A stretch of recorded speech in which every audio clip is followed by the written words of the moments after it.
eu me inscrevi nas comunicações breves para dar um destaque a um pequeno assunto que, inclusive, foi uma indicação que eu fiz, e é um assunto que outros vereadores também trouxeram a essa tribuna para ser discutido, que é em relação às praças de nossa cidade.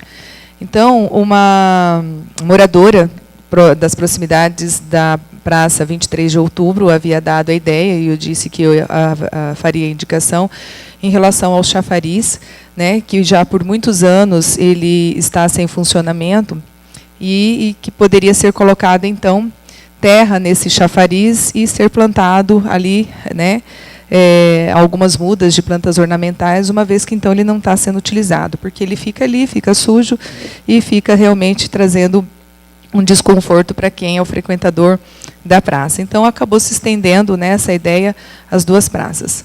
Mas, fazendo uma cobrança da indicação aos secretários referentes à pasta de cada indicação que a gente faz, eu tive a informação da arquiteta do município, a Marcele Corbi, que disse que os chafariz vão voltar a funcionar com água, que, portanto, não vai ser feito, né, e essa indicação, essa ideia não vai ser atendida.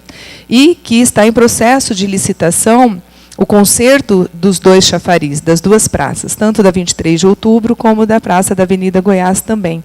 Mas que a Prefeitura está tendo uma dificuldade muito grande em ter empresas que se interessem em fazer o conserto, né, e a reestruturação desses chafariz. Que, então, por isso que eu estou trazendo à tona a informação, né, divulgando isso, para que a empresa que tenha interesse, né, de fazer o serviço realmente de forma adequada, porque ela disse que o que tem aparecido até o momento são empresas que não têm a qualificação necessária para fazer a reforma e o conserto adequado que o chafariz precisa para que realmente ele funcione. Porque a ideia não é fazer ele funcionar e depois estragar-se novamente, né? Realmente precisa ser efetivo o serviço. Então, por isso que eu estou trazendo esse assunto em forma de destaque nas comunicações breves.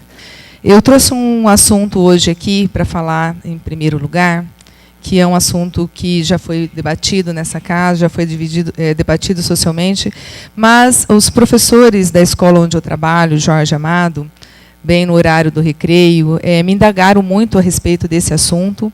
Eu expliquei a eles, né, a minha postura em relação a essa questão, mas, semana passada, novamente, eu fui abordada no Banco do Brasil e, novamente, questionada sobre essa mesma questão. Então, eu acredito que a sociedade ainda está com necessidade de entender essa situação, e eu vou colocar o meu ponto de vista e a minha postura sobre essa questão. O asfalto que foi feito no sindicato rural, né? Os professores da minha escola disseram que acharam errado eu ter sido uma das vereadoras que apoiou o projeto, que isso não deveria ter acontecido, que isso deveria ter sido anulado por ser uma instituição privada, particular, que o poder público não teria que ter responsabilidade nenhuma sobre a participação daquilo ali. E no banco também, né, o cidadão que me procurou também me colocou dessa mesma questão.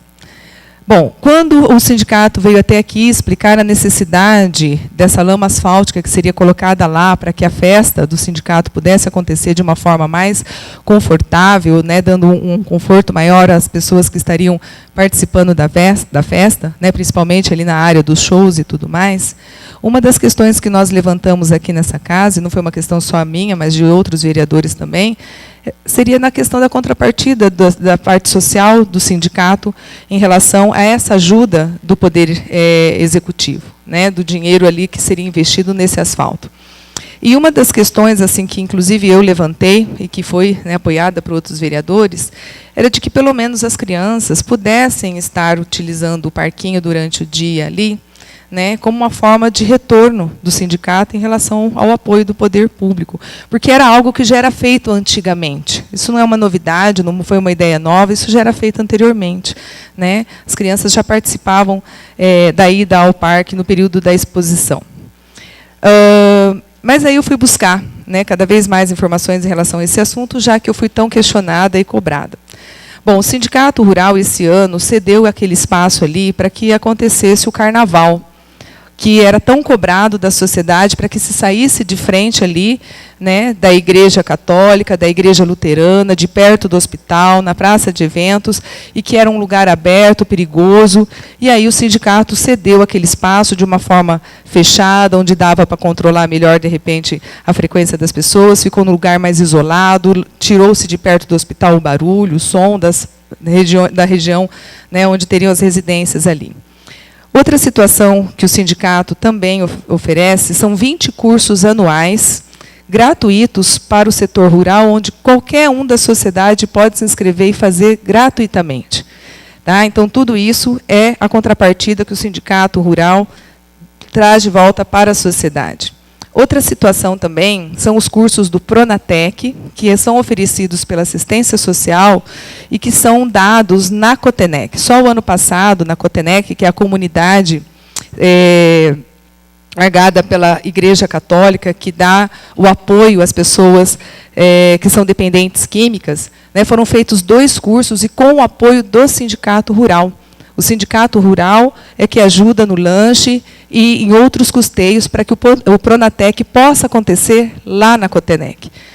Outra situação também do Sindicato Rural é o empréstimo do salão a várias entidades da cidade onde ele não se cobra aluguel, como, por exemplo, o Grupo da Melhor Idade, que faz, né, festividade ali, né, uma vez por ano, e que não é cobrado o aluguel deles, os encontros e eventos da prefeitura, quando ela tem a necessidade, a rede feminina, que também utiliza o salão sem ser cobrado aluguel, o leilão para o Hospital de Barretos, a PAI, que tem 2 eventos anuais e que utiliza o Sindicato Rural e não é cobrado o aluguel dela, as barracas da Exposul, que também não são cobrado aluguel, como o Centro Socioeducativo Nossas Senhoras da Graça, a Casa do Artesão, que também tem a barraca lá durante o período de exposição, né, e que é cedido para que eles possam ter a sua renda. E conversando também com a Carol, que é a secretária de Infraestrutura e Planejamento da Prefeitura, ela me passou algumas informações, como, por exemplo, que um asfalto com muita drenagem em Chapadão do Sul, ele custa R$ 125,00 o metro quadrado, que com pouca drenagem custa R$ 80,00 o metro quadrado, e sem nenhuma drenagem ele custa, no mínimo, um asfalto simples, R$ 60,00 o metro quadrado. E que a exigência hoje da Caixa Econômica Federal para liberar o dinheiro de emendas, né, e o projeto de asfalto para a cidade não pode ter apenas mais só o meio-fio. Tem que ter também calçadas padronizadas, por causa da acessibilidade. E por isso que o asfalto acaba se tornando ainda mais caro. Então, portanto, a lama asfáltica que foi colocada na área do palco ali do Sindicato Rural pela Prefeitura, ela não dá para asfaltar uma rua inteira, dependendo do comprimento dessa rua.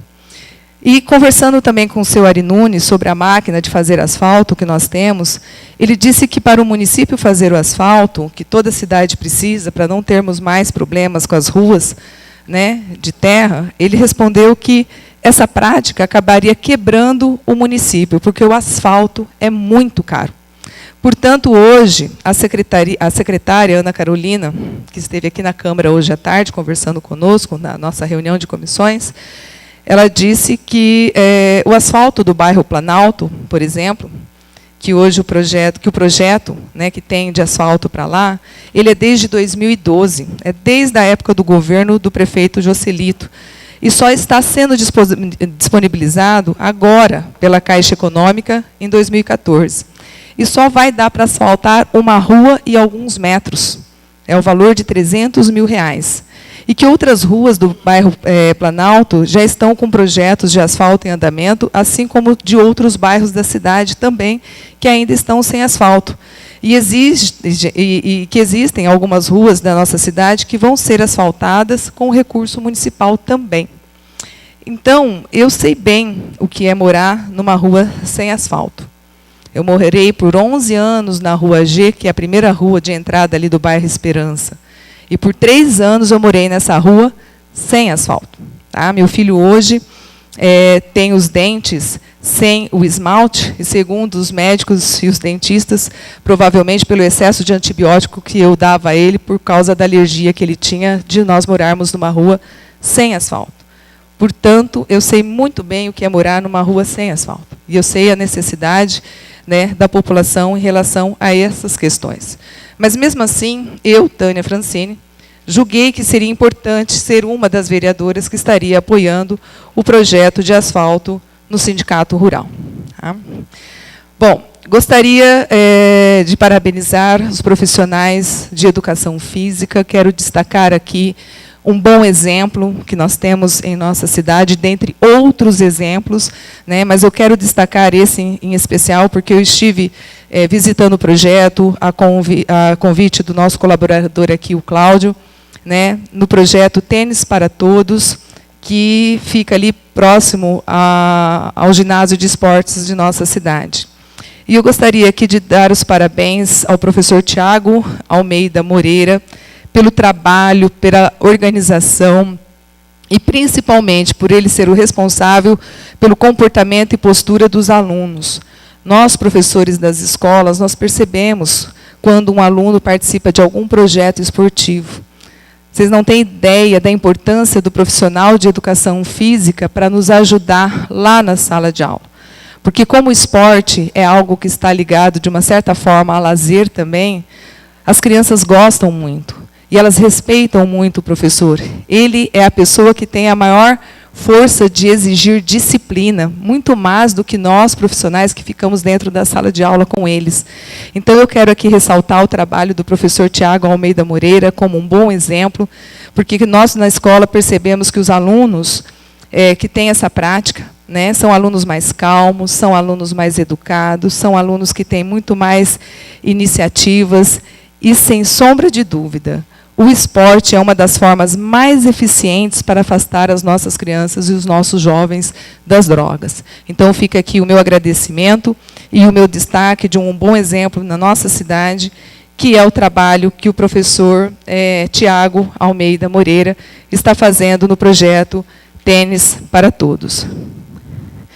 Quero aqui parabenizar o secretário de Esporte, o Emerson William, pela linda abertura dos Jogos Escolares de Mato Grosso do Sul, na categoria de futsal masculino e feminino, onde nós estamos participando dos GEMES, que é considerado o maior evento esportivo do Estado, segundo a professora Alessandra Schelder. Nossa cidade deu as boas-vindas, né, aos atletas que vieram de 42 delegações, 42 cidades, são 800 atletas que a nossa cidade está recebendo. Chapadão do Sul foi campeão em 2013 dos Jogos de GEMES, e aí por isso cedia, né, esse grande evento esportivo. Esse evento ele é custeado pelo Fundesporte, né, mas também tem a parceria da Prefeitura Municipal.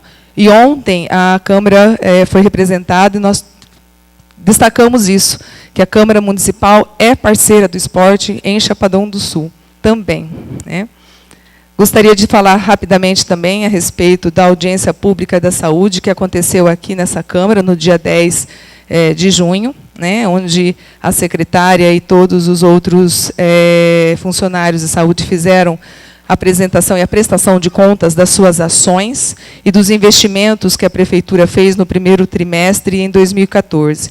E aí eu quero trazer a público, a toda a população, que, então, nesse primeiro trimestre, foram investidos mais de 5 milhões de reais na área da saúde em nosso município. E, aproveitando, no final da audiência pública, eu pedi para conversar com a secretária de Saúde, Rosemary Barros, juntamente com a diretora do Hospital Avládia, e, na oportunidade, a vice-prefeita Lisa Scheid também estava presente. E aí eu coloquei a elas, né, uma série de questionamentos que a comunidade faz e reclamações em relação à saúde. Uma das situações assim que ficou mais esclarecida, de todos os questionamentos que foram feitos, foi em relação à questão do atendimento, né, desses profissionais de saúde. A secretária disse, então, que desde o ano passado, que ela vem pensando em fazer cursos de treinamento para que se melhore a forma de atendimento dos profissionais de saúde, mas que o RH, né, os recursos humanos, como deu início ao concurso público e ainda está em processo de chamamento dos efetivos desse concurso público, acabou se deixando, então, ainda para que aconteça esse curso, né, de treinamento do setor de saúde. Fora outros questionamentos que ficaram pendentes, né, em relação à saúde e às reclamações que eu acabei expondo na oportunidade nessa reunião. Quero parabenizar a Igreja Católica pela festa de São Pedro, que foi um sucesso de organização, e agradecer a todos os colaboradores. Quero aqui parabenizar também a iniciativa da Igreja Assembleia de Deus, que está aqui hoje representada pela Associação Ebenezer. Nós realmente precisávamos de um apoio às pessoas que estão nas ruas, os moradores de rua. Todos os vereadores aqui já trouxeram nessa tribuna o questionamento da sociedade em relação ao que fazer a essas pessoas. Nós sabemos que a assistência social tem um limite de comportamento em relação a isso, e que vocês estão abraçando a causa, a sociedade agradece. O que precisar de nosso apoio, nós estamos aqui realmente para isso, para servir. E quero também dar uma informação à vereadora Rosimar em relação à Praça da Goiás, que o ano passado também era um pedido meu e do teacher sobre os banheiros da praça, né, como indicação, e as reformas do parquinho também. E semana passada, conversando com a vice-prefeita, ela assumiu para ela a responsabilidade de resolver esse problema. Então, estamos aí nós três, né, e os demais vereadores, para cobrar dela realmente essa promessa. Era isso que eu tinha para essa noite. Muito obrigada pela presença. Continuem vindo. Boa noite a todos.